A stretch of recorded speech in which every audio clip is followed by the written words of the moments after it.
So பழத்தோட்டத்தில் நம்ம முக்கியமாக பார்க்குற, அதாவது நம்ம ஃபேஸ் பண்ணுற ஒரு பெரிய விஷயம் என்னென்னா புழு தாக்குதல் தான். ஆமாங்க, இந்த மாதிரியான ருட்டேசியா வகையை சேர்ந்த, அதாவது எலுமிச்சை, விழா மரம், அது மட்டும் இல்லாமல் வில்வ மரம், ஆரஞ்சு மரம், அந்த மாதிரியான மரங்களை வந்து குறி வச்சு தாக்குற எலுமிச்சை அழகி, அதாவது பேப்பிலோடெமுலியஸ் அப்படின்னு சொல்லி ஒரு பட்டாம்பூச்சியை சொல்லுவாங்க. அது என்ன பண்ணும் அப்படின்னா, இந்த மாதிரி காலையில் ஆனதும் இந்த மாதிரி எலுமிச்சை மரத்தை சுற்றி வந்து அதோட முட்டைங்களை வந்து இந்த மாதிரி இலைங்களில் விட்டுரும். கொஞ்சம் கொஞ்சமாக அந்த இலையை சாப்பிட்டு அதை தீனியாக எடுத்துட்டு கிட்டத்தட்ட அது கன்றுல இருந்து அந்த மரம் வந்து வளர்றதுக்குள்ளேயே அதோட 50% இலைங்களை வந்து சாப்பிட்ரும். இதனால் செடிங்க வந்து நமக்கு பட்டு போயிடும், நல்லா வளராது. இதனால் நமக்கு நிறைய பொருளாதார சேதாரமும் வந்து உருவாகும். பொதுவாக என்னென்னா, இது வந்து ஆரஞ்சு, கிச்சிலி, வில்வ மரம் எல்லாத்துலேயுமே வந்து இனப்பெருக்கம் பண்ணும்.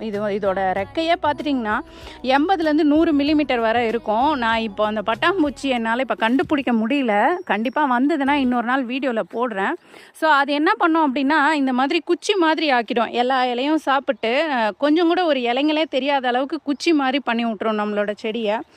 ஸோ இதை வந்து எப்படி தடுக்கிறது அப்படின்னா, நீங்கள் கண்ணாக இருக்கும்போதே இதுக்கு வந்து இயற்கையான பூச்சி விரட்டி, அதாவது வேப்பெண்ணெய் அந்த மாதிரியான கரைசல் வந்து நம்ம தெளித்து விடலாம். ஸோ அந்த மாதிரி நம்ம தெளித்து விடும்போது ஓகே, வேறு ஏதோ வாசனை அடிக்குது அப்படின்னு சொல்லிட்டு அது பறந்து போயிடும். ரெண்டாவது விஷயம் என்ன அப்படின்னா, இதுக்கான ஒரு பெஸ்ட்டு சொல்யூஷன் நாங்கள் என்ன பண்ணுறோம் அப்படின்னு பார்த்துட்டிங்கன்னா, இஞ்சி பூண்டு மிளகாய் கரைசல் வந்து இதில் நீங்கள் தெளிக்கலாம். அது இஞ்சி பூண்டு மிளகாய் கரைசல் வந்து எப்படி ப்ரிப்பேர் பண்ணுறது அப்படின்றது வந்து வரப்போகிற வீடியோவில் சொல்கிறேன். அது வரைக்கும் நம்மளோட வீடியோவில் இணைஞ்சிருங்க. நன்றி.